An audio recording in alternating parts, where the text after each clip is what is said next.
அனைவருக்கும் வணக்கம். படித்ததில் பிடித்தது. வாங்க கதைக்குள்ள போகலாம். 60 வயதுடைய ஒரு முதியவர் பூங்காவில் நடைப்பயிற்சி மேற்கொண்டு வந்தார். அங்கு இருக்கும் பூக்களையும் விளையாடும் சிறுவர்களையும் பார்த்து ரசித்து கொண்டிருந்தார். அப்பொழுது அங்கு இருக்கும் சாய்வு நாற்காலியில் ஓய்வெடுக்க விரும்பி உட்கார்ந்து கொண்டார். அவரது எண்ண அலைகள் அவரை மூழ்கடித்தது. இந்த உலகத்தில் வயதானால் இப்படி தனிமையை மேற்கொண்டு வாழ வேண்டிய நிலைமை ஏற்படுகின்றது. வயதானவர்களுக்கு கடவுள் கொடுத்த சாபம் என்று தனக்குள்ளேயே புலம்பிக் கொண்டிருந்தார். ஒவ்வொரு கணமும் அவர் மிகுந்த சிரமத்தினுடனே வாழ்க்கையை கழித்து வருகிறார். எப்பொழுதாவது அவர் தான் வாழ்ந்த அந்த அழகிய கிராமத்தை நினைத்து பார்ப்பதுண்டு. தன் சிறு வயதிலிருந்தே செஞ்சியில் உள்ள அழகிய கிராமத்தில் வாழ்ந்து வந்தவர். அந்த ஊரிலேயே பள்ளி கல்லூரி வாழ்க்கைகளை கடந்து ஒரு பள்ளியில் கணக்கு வாத்தியாராக பணியில் அமர்ந்தார். அவர் வசிக்கும் அதே ஊரிலேயே வசித்த காமாட்சி என்ற பெண்ணை காதலித்து கரம் பிடித்தார். அழகிய வாழ்க்கையை கொடுத்த கடவுளுக்கு குழந்தை வரத்தை கொடுக்கவில்லை. பார்க்காத வைத்தியமில்லை, போகாத மருத்துவமனை இல்லை. அக்கம் பக்கத்தில் பேசும் பேச்சு ஏச்சுகளை தாண்டி வந்தாள் காமாட்சி. நாட்கள் மாதமாக மாறியது, மாதங்கள் வருடங்களாகியது. ஒரு நாள் காமாட்சி வாந்தி எடுத்துக்கொண்டு மயக்க நிலையில் இருந்தாள். அதனை பார்த்த சுந்தரம் பக்கத்தில் இருக்கும் வைத்திய சாலைக்கு அழைத்து வந்து காட்டினார். அந்த வைத்தியர் காமாட்சியை பரிசோதனை செய்துவிட்டு, உங்கள் மனைவி கர்ப்பமாக இருக்கிறாள் என்று சொன்னவுடன் இருவரும் அளவு கடந்த மகிழ்ச்சி அடைந்தார்கள். சில மாதங்களுக்கு பிறகு இருவருக்கும் ஒரு அழகிய ஆண் குழந்தை பிறந்தது. அந்த ஆண் குழந்தைக்கு தருண் என்று பெயர் சூட்டினார்கள். காமாட்சி கூறினாள், என்னங்க, நம்ம தவமாய் தவமிருந்து பெற்றெடுத்த பிள்ளை இவன். நாம கண்ணும் கருத்துமாக இவனை வளர்த்து பெரிய ஆளாக வளர்க்க வேண்டும் என்றாள். தன் பிள்ளையே உலகம் என்று கனவுகளோடு வாழ்ந்து வந்தனர். இப்படியே சில காலம் இருவருக்கும் சந்தோஷமாக நகர்ந்து கொண்டிருந்தது. ஒரு நாள் சுந்தரம் வேலை செய்யும் பள்ளியிலிருந்து சென்னைக்கு மாற்றம் தந்துள்ளதாக அறிவிப்பு வந்தது. சுந்தரம் தான் வசித்து வந்த அந்த வீட்டை விற்றுவிட்டு சென்னையில் ஒரு பெரிய அப்பார்ட்மெண்ட் குடியிருப்பில் வீடு வாங்கி குடிபெயர்ந்தனர். ஆனால் இங்கே வந்து 3 ஆண்டுகளுக்கு பிறகு அவரது மனைவி காமாட்சி நீண்ட காலமாக உடல்நிலை சரியில்லாமல் படுத்த படுக்கையாகியிருந்தாள். நாட்கள் செல்ல செல்ல உடல்நிலை மோசமடைந்து பக்கவாதத்தால் உயிரிழந்தாள். சுந்தர் தனி மனிதனாக இந்த சமுதாயத்தில் பெற்ற பிள்ளையை படிக்க வைத்து ஆளாக்கினார். சில ஆண்டுகளுக்கு பிறகு உயர்கல்வி முடித்த தருண் மேலும் படிக்க வெளிநாடு சென்றான். அங்கு பல்கலைக்கழகத்தில் அவரது கல்வி வாழ்க்கை பிரகாசமாக இருந்தது. அதன் காரணமாக அவருக்கு அங்கேயே வேலையும் கிடைத்தது. அங்கே அவன் இந்திய வம்சாவளியை சேர்ந்த மைதிலி என்ற பெண்ணை திருமணம் செய்து கொண்டான். தான் பெற்ற தந்தையை கொஞ்சம் கொஞ்சமாக மறக்க ஆரம்பித்தான். எப்பொழுதாவது ஞாபகம் வரும்பொழுது தொலைபேசியில் அழைப்பான். இப்பொழுது இந்த பெரிய நகரத்தில் சுந்தரம் தனிமையாக விடப்பட்டார். இன்று சுந்தர் வாக்கிங் சென்ற பின்பு வீடு திரும்பியதும் திடீரென்று ஃபோன் அடித்தது. அட்டன் பண்ணியதும் மறுபக்கத்திலிருந்து ஒரு குரல், அப்பா, நான் தருண். ஆ தருண், சொல்லுப்பா, எப்படி இருக்க? குழந்தைகள் எப்படி இருக்காங்க? மருமகள் நலமா? வேலையெல்லாம் எப்படி இருக்கு என ஒரே மூச்சில் பல கேள்விகளை கேட்டார் சுந்தரம். அப்பா, நாங்கள் அனைவரும் நலமாக இருக்கிறோம். உங்கள் உடல்நலம் எப்படி இருக்கு என்று கேட்டான். சரி தருண், இப்போது உடல்நிலை நன்றாக இருக்கு. ஆனாலும் இந்த வயசில் எப்போ என்னென்ன நடக்குமோ நடக்குது என வாழ்க்கை அது கிடக்குது. என்ன விஷயம் தருண்? நீண்ட நாட்களுக்கு பிறகு இன்று உன் நினைவுக்கு வந்திருக்கிறேன் என்றார் சுந்தரம். அப்பா, வாழ்க்கை ரொம்ப பிஸியாகிவிட்டது. எதையும் செய்ய எனக்கு நேரம் கிடைப்பதில்லை. உன்னை கூப்பிட வேண்டும் என்று நீண்ட நாட்களாக எண்ணிக்கொண்டிருந்தேன். ஆனால் நேரம் கிடைக்கவே இல்லை. சரியாக சொன்னாய் தருண். பதவி உயரும்போது பொறுப்புகளும் கூடும். எல்லோருக்கும் அப்படித்தான். குடும்ப வாழ்க்கை கொஞ்சம் புறக்கணிக்க வேண்டிய நிலை வரும். நான் புரிந்து கொண்டேன். அப்பா, நான் உங்களுக்கு ஒன்று சொல்ல விரும்புகிறேன். நீங்கள் எதுவும் நினைத்து கொள்ள மாட்டீர்களா? சொல்லுப்பா, வருத்தப்பட என்ன இருக்கிறது என்றார் சுந்தர். அப்பா, நீங்கள் இந்தியாவில் முற்றிலும் தனியாக இருக்கிறீர்கள் என்று நினைத்து கொண்டிருந்தேன். இப்பொழுது உங்கள் உடல்நிலையும் சரியில்லை. எப்போதாவது தான் இந்தியாவுக்கு என்னால் வர முடிகிறது என்பதும் உங்களுக்கு தெரியும். எனவே நீங்கள் சரியாக உணர்ந்தால் நீங்கள் எங்களுடன் அமெரிக்காவுக்கு வாருங்கள். இங்கே உங்கள் பேரக்குழந்தைகள் இருவரும் உங்களுடன் இருப்பதில் மகிழ்ச்சி அடைவார்கள். உங்கள் நேரமும் மகிழ்ச்சியாக கழியும். நான் உங்களை பற்றி இங்கு மிகவும் கவலைப்படுகிறேன் என்றான் தருண். சுந்தரம் தனது மகனின் பேச்சை கேட்டு மிகவும் மகிழ்ச்சியடைந்தார். அவர் மனதில் வேலையிலிருந்து ஓய்வு பெற்று 6 வருடங்கள் ஆனது. ஒரு நாள் திடீரென்று நான் கண்மூடலாம். என் இறுதிச் சடங்கை கூட என் மகனால் பார்க்க முடியாமல் போகலாம். அவனுடன் சென்ற பின்பு தம் மகனின் மடியிலே இருந்தால் கூட கவலை இல்லை. இதை எண்ணிய சுந்தர் மகனுக்கு சம்மதம் தெரிவித்தார். அப்போது தருண், அப்பா, இனி நாம இங்கேயே செட்டில் ஆகிவிடலாம். இந்தியாவிற்கு போக வேண்டாம். ஆனால் அந்த வீடு இனிமேல் தேவையில்லை. எனவே வீட்டை விற்றுவிடலாம் என்றான். சுந்தரும் வீட்டை விற்க சொல்வதை கேள்விப்பட்டு சற்றே ஆச்சரியப்பட்டார். ஏனெனில் இந்த வீட்டில் அவரது மனைவியின் இனிமையான நினைவுகள் இருந்தன. இந்த வீட்டில் உள்ள ஒவ்வொரு பொருட்களையும் அவள் கைகளால் அலங்கரித்திருந்தாள். ஆனால் மகன்தானே இனி அவருக்கு எல்லாம். அவனை விட்டால் வேறு யார் இந்த உலகத்தில் என்று எண்ணியவர் வீட்டை விற்க சம்மதித்து அடுத்த நாளே தன் நண்பர் மூலமாக ஒருவருக்கு வீடு தேவை என்று தெரிந்து கொண்டார். உடனே அவர் நண்பரை கண்டே வீட்டையும் விற்க பேரம் பேசினார். சுமார் 1 மாதத்திற்கு பிறகு தருண் இந்தியாவிற்கு வந்து சுந்தரம் வங்கி கணக்கில் வைத்திருந்த மொத்த பணத்தையும் அவனது கணக்கிற்கு மாற்றிய பின்பு அமெரிக்கா செல்ல தயாராகிவிட்டார்கள். குறித்த நேரத்தில் இருவரும் விமான நிலையத்தை அடைந்தனர். தருண், அப்பா, நீங்கள் இந்த சோபாவில் உட்காருங்கள். அனைத்து சம்பிரதாயங்களையும் முடிக்க கால அவகாசம் தேவை. நான் விமானம் ஏறுவதற்கு தேவையான செக்இன் செய்த பிறகு வருகிறேன். பிறகு உங்களை அழைத்து செல்கிறேன் என்று சொல்லிவிட்டு சென்றான். சுந்தரம் அங்கே இருந்த சோபாவில் அமர்ந்தார். அவரது மனம் கடந்த காலத்தை நினைக்க ஆரம்பித்தது. திடீரென்று அவரது வாழ்க்கையின் பழைய பக்கங்கள் திறக்க ஆரம்பித்தன. மனைவி மிகுந்த ஆர்வத்துடன் வாங்கிய வீட்டை விற்றதை எண்ணிய போது அவர் மனம் கனமாக உணர்ந்தார். இந்த நகரத்திற்கு வருவதற்கு முன் சுந்தரம் தனது மனைவி காமாட்சியுடன் வீட்டை வாடகைக்கு எடுப்பதாக கூறியிருந்தார். ஆனால் காமாட்சி தயாராக இல்லை. தற்போதைய வாடகையை மட்டுமே பார்க்க வேண்டாம், எதிர்காலத்தை பற்றிய கவலைகள் தொடர்ந்து வேட்டையாடும். அது எதுவாக இருந்தாலும் ஊரில் இருந்த இந்த வீட்டை விற்று சிறிய வீடு வாங்கலாம். குறைந்தபட்சம் வயதான பின்பு எங்கும் அலைய வேண்டியதில்லை என்ற மனைவியின் ஆசையில் மிகுந்த ஆர்வத்துடன் இந்த வீட்டை வாங்கினோம். ஆனால் காமாட்சி ஏதோ ஒரு சில நாட்கள்தான் இந்த வீட்டில் இருக்க முடிந்தது. அந்த நினைவுகள் மனதில் நீங்காமல் நிற்கிறது. அன்று ஒரு இரவு நான் மிகவும் மோசமாக உணர்ந்தேன். என் மனைவியின் உடல் மிகவும் மோசமடைந்திருந்தது. அவருக்கு சிகிச்சையளிக்க மருத்துவமனையில் சேர்த்தேன். ஆனால் மருத்துவர் எவ்வளவோ முயற்சி செய்தும் அவனை காப்பாற்ற முடியவில்லை. அவள் கடவுளுக்கு பிரியமானாள். என்னை இந்த உலகில் தனியாக விட்டுவிட்டாள். காமாட்சி இறந்த பிறகு தருண் சில நாட்கள் இந்தியா வந்து இருந்துவிட்டு திரும்பினான். இப்போது என் மனைவி நான் மகனிடம் என்னை சேர்க்க வைத்திருக்கிறார் என்று எண்ணியவாறு அருகிலிருந்த பெஞ்ச் ஆதரவுடன் சுந்தரம் எழுந்து நின்றார். அவர் கடிகாரத்தை பார்த்தபோது கிட்டத்தட்ட 2 மணி நேரம் கடந்திருந்தது. சுந்தரம் அமெரிக்கா செல்லும் விமானத்தின் கவுண்டருக்கு சென்று, மேடம், என் பெயர் சுந்தர், என் மகனின் பெயர் தருண். நாங்கள் அமெரிக்காவிற்கு விமானம் பிடிக்க வேண்டும்.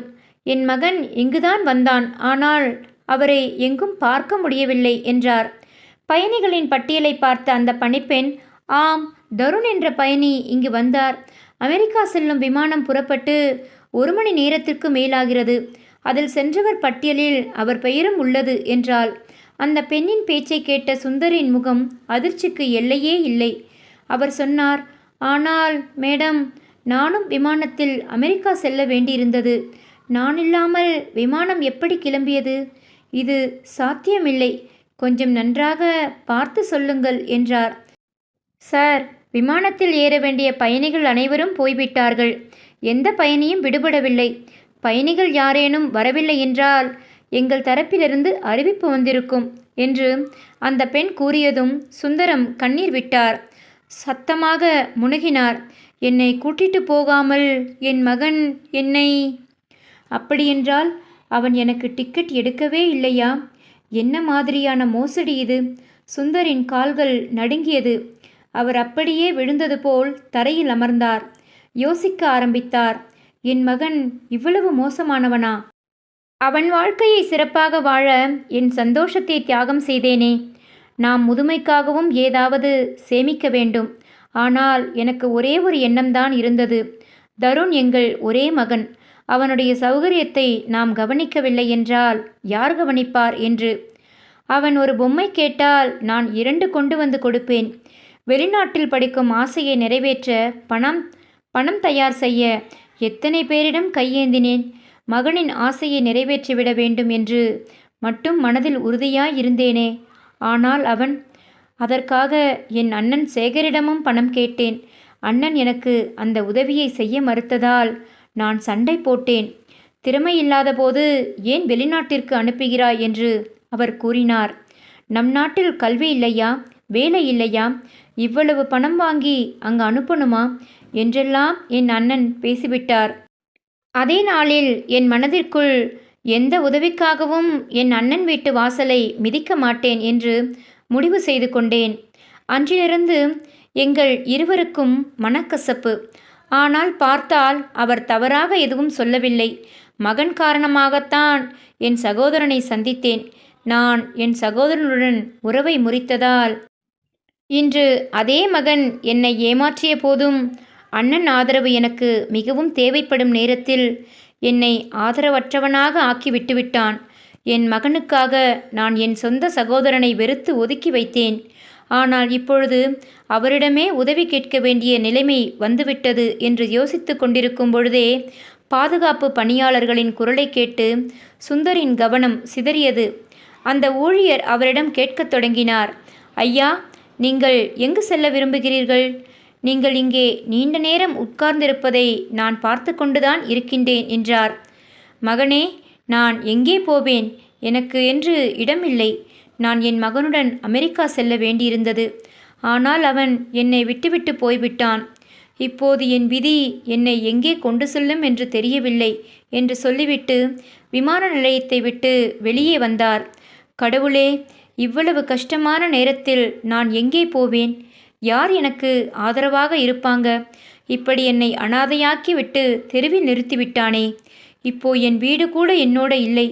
அண்ணனிடம் போகலாமா? அவர் எனக்கு உதவுவாரா? அவர் என்னை மன்னித்திருப்பாரா? ஆனால் இப்பொழுது எனக்கு வேறு வழியில்லை. அவர்கள் முன் அழுவேன், மன்றாடுவேன், என் கோபத்தை வெளிப்படுத்துவேன். என் கஷ்டத்தையும் நடந்த அனைத்தையும் சொன்னால் அவர்களின் உள்ளம் உருகலாம். ஒரு தடவை போய் பார்த்துவிட்டு வரேன் என்று நினைத்து கொண்டே பஸ்ஸை பிடித்து நகர்ந்தார். சுமார் 2 மணி நேரத்திற்கு பிறகு அண்ணன் சேகர் வீட்டை அடைந்தார். அவர் அழைப்பு மணியை அடித்ததும் அங்கே வேலைக்காரி கதவை திறக்க, யாரை சந்திக்க வேண்டும் என்று கேட்டாள். சேகர் அண்ணன் வீட்டில் இருக்காரா என்றார் சுந்தர். ஆமாம், ஐயா இருக்காரு. ஆனால் நீங்கள் யார் என்று கேட்க, நான் அவர் தம்பி சுந்தர் என்றார். அப்போது சேகர் வெளியே வந்தார். சுந்தரின் பொறுமை உடைந்து அவர் அழத் தொடங்கினார். சேகர் அவரை உள்ளே அழைத்து வந்து இந்த நிலைக்கான காரணத்தை கேட்டார். ஆனால் சுந்தர் ஏதோ சொல்ல முயற்சிக்கிறார். ஆனால் அவர் எல்லாவற்றையும் சொல்லக்கூடிய நிலையில் இல்லை. அண்ணனின் தோளில் தலை வைத்து நெஞ்சை உருக்கி அழுவது போல் உணர்ந்தார். அவர் கண்களிலிருந்து தொடர்ந்து கண்ணீர் வழிந்து கொண்டிருந்தது. சேகர் உடனடியாக வேலைக்காரிடம் தண்ணீர் கொண்டு வர சொன்னார். சுந்தர், என்ன விஷயம்? ஏன் இப்படி தொடர்ந்து அழுகிறாய்? இதோ முதலில் கொஞ்சம் தண்ணீர் குடித்துவிடு, அமைதியாக இருக்கு. இப்போது நீ உன் வீட்டில் இருக்கிறாய். உன் அண்ணன் நான் இருக்கிறேன் என்றார் சேகர். சுந்தர் ஆழ்ந்த மூச்செடுத்து சிறிது தண்ணீர் குடித்துவிட்டு அமைதியான குரலில், அண்ணா, இந்த வயதில் போய் என் மகன் என்னை ஏமாற்றிவிட்டான். இப்படியொரு நாளை நான் காண நேரிடும் என்று கனவில் கூட நினைத்து பார்த்ததில்லை. சுற்றிலும் இருட்டாக உள்ளது என்று ஆரம்பித்து முழு சம்பவத்தையும் அவரிடம் கூறினார்.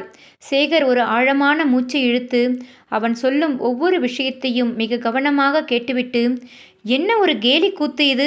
மகனை படிக்க வைத்து நல்ல மனிதனாக்க எல்லாவற்றையும் பணயம் வைத்து இப்படி கஷ்டப்பட்டாய். இன்றைய குழந்தைகள் எவ்வளவு சுயநலவாதிகளாக மாறிவிட்டனர் என்றார். அண்ணா, இப்போ என்ன பண்ணணும்னு புரியல. இந்த வயசுல என்னால் ஒரு வேலைக்கு கூட எங்கேயும் போக முடியாது. முதியோர் இல்லத்தில் எப்படி சேருவது என்றார். என்ன சொல்கிறாய் சுந்தர் என்றார் சேகர். தலைநிமிர்ந்து வாழ்ந்தவர் இன்று முதியோர் இல்லம் செல்வதாக பேசுகிறார். இந்த வீடு நம்முடையது சுந்தர். நம் மகன் மோனிகாவை திருமணம் செய்ய வேண்டும். நாம் இந்த வீட்டிலேயே இருப்போம். உன் அண்ணி இறந்த பின்பு இந்த வீட்டில் நானும் மோனிகாவும் மட்டுமே இருக்கிறோம். இப்போது நீ வந்தாய், நான் இங்கேயே இருப்பேன் என்றார் சேகர். மூத்த சகோதரனினால் சுந்தருக்கு சில உதவிகள் கிடைத்தது. ஆனால் சுந்தர் அவர்களுக்கு பாரமாக இருக்க விரும்பவில்லை. அதனால்தான் அவர் இன்னும் கவலைப்பட்டார். இந்த விஷயங்கள் 2 சகோதரர்களுக்கு இடையே நடந்து கொண்டிருந்தன. அப்போது கதவு மணி அடித்தது. சேகரின் மகள் மோனிகா வந்தாள். இத்தனை வருடங்களுக்கு பிறகு இந்த வீட்டில் சித்தப்பாவை கண்டு ஆச்சரியப்பட்டாள். மோனிகா அவர் அருகில் அமர்ந்து நலம் விசாரித்தாள். ஆனால் அவர்களின் நிலை குறித்து அறிந்ததும் அவள் மிகவும் வருத்தமும் ஆச்சரியமும் அடைந்தாள். மறுநாள் காலை மோனிகா தன் அப்பாவிற்கும் சித்தப்பாவிற்கும் சுவையான காலை உணவை தயார் செய்து பரிமாறிவிட்டு தனி அறைக்கு சென்றாள். மோனிகா மொபைலில் மட்டும் ஆன்லைன் வகுப்புகள் எடுப்பதை சுந்தர் பார்த்தார். அவள் ஆன்லைன் வகுப்புகள் எடுப்பதை பார்த்ததும் சுந்தரின் மனதில் ஒரு எண்ணம் தோன்றியது. அவள் வெளியே வந்ததும், மகளே, நானும் ஆன்லைன் வகுப்புகள் எடுக்கலாமா? வீட்டில் உட்கார்ந்து மகளை பற்றி நினைத்து கவலைப்படுவதை விட ஏதாவது வேலையில் பிஸியாக இருப்பது நல்லது என்றார். அதை கேட்ட மோனிகா, ஏன் சித்தப்பா, இப்போதெல்லாம் ஆன்லைன் வகுப்புகளின் காலம். நீங்கள் பள்ளிக்கு செல்ல வேண்டியதில்லை, அல்லது பள்ளியைப் போல பல மணி நேரம் கற்பிக்க வேண்டியதில்லை. உங்கள் வசதிக்கேற்ப குழந்தைகளுக்கு நீங்கள் கற்பிக்கலாம். நீங்களும் சிறந்த கணித ஆசிரியராக இருந்திருக்கிறீர்கள். மோனிகா சுந்தரின் ரெஸ்யூமை தயாரித்து தனது பள்ளிக்கு அனுப்பினார். சிறிது நாளில் மூத்த கணக்கு ஆசிரியராக நியமிக்கப்பட்டார். இப்போது அவர் ஆன்லைன் படிப்பிற்கு நல்ல பணம் பெற ஆரம்பித்தார். காலை 9 மணி முதல் மதியம் 12 மணி வரை தனது ஃபோனில் இருந்து குழந்தைகளுக்கு ஆன்லைன் பாடம் சொல்லிக் கொடுத்தார்.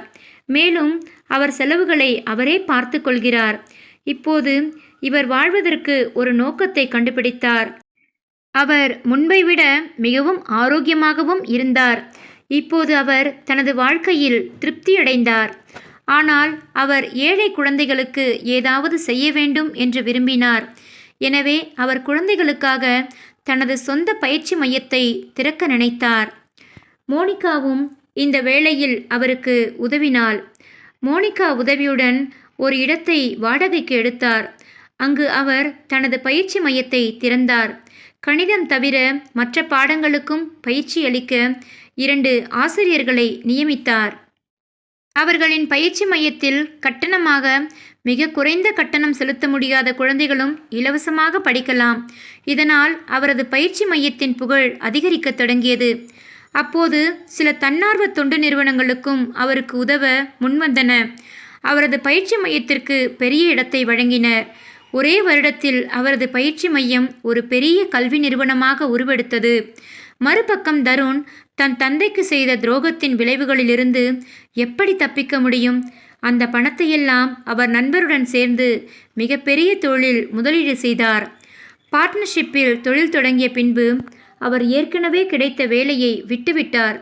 அவரது நண்பர் ஏதேதோ சூழ்ச்சி செய்து மொத்த பணத்தையும் திருடிவிட்டு தலைமறைவாகினான். இப்போது தருணுக்கு எங்கும் வேலை கிடைக்கவில்லை. எல்லாவற்றுக்கும் மேலாக பணம் இல்லாமல் எவ்வளவு காலம் வெளிநாட்டில் மண்ணில் இருக்க முடியும்? மிச்சமிருந்த கொஞ்ச பணத்தில் டிக்கெட்டுகளை ஏற்பாடு செய்துவிட்டு இந்தியா திரும்பினார்கள். இந்தியா திரும்பிய தருண் மனைவி மற்றும் குழந்தைகளுடன் மாமியார் வீட்டில் வாழத் தொடங்கினர். அவர் வேலை தேடிக் கொண்டிருந்தார். ஆனால் அவருக்கு பெரிய வேலை எதுவும் கிடைக்கவில்லை. சிறிய வேலை அவரது தரத்திற்கு பொருந்தவில்லை என்று நினைத்தான். மேலும் அவரது மாமியாரும் கிண்டல் செய்ய தொடங்கினாள். வேலையில்லாத மருமகனுக்கு மாமியார் கூட மரியாதை கொடுப்பார்களோ என்று அவனுக்கு தோன்றியது. இப்போது அவன் மாமியார் வீட்டில் தான் மிகவும் மோசமாக நடத்தப்பட்டதாக உணர ஆரம்பித்தான். ஆனால் என்ன செய்வது? ஒரு நாள் செய்தித்தாளை படிக்க எடுத்தபோது செய்தித்தாளில் அப்பாவின் புகைப்படத்தை பார்த்து ஆச்சரியப்பட்டான். அந்த செய்தித்தாளில் கடின உழைப்பாளிகள் பெரும்பாலும் பிரச்சனைகளுக்கு பயப்பட மாட்டார்கள். மாறாக அவர்கள் தாங்களாகவே கஷ்டங்களை சமாளிக்க முயற்சி செய்கிறார்கள். கடினமாக உழைத்தால் வயது வெறும் எண்தான் என்று திரு சுந்தர் அவர்கள் ஒரு மிகப்பெரிய உதாரணம். 60 வயதில் தனக்குள் இருந்த கற்பித்தல் கலையை உயிர்ப்பித்து இன்றைய பெரியோர்களுக்கு உத்வேகமாக விளங்கியவர்.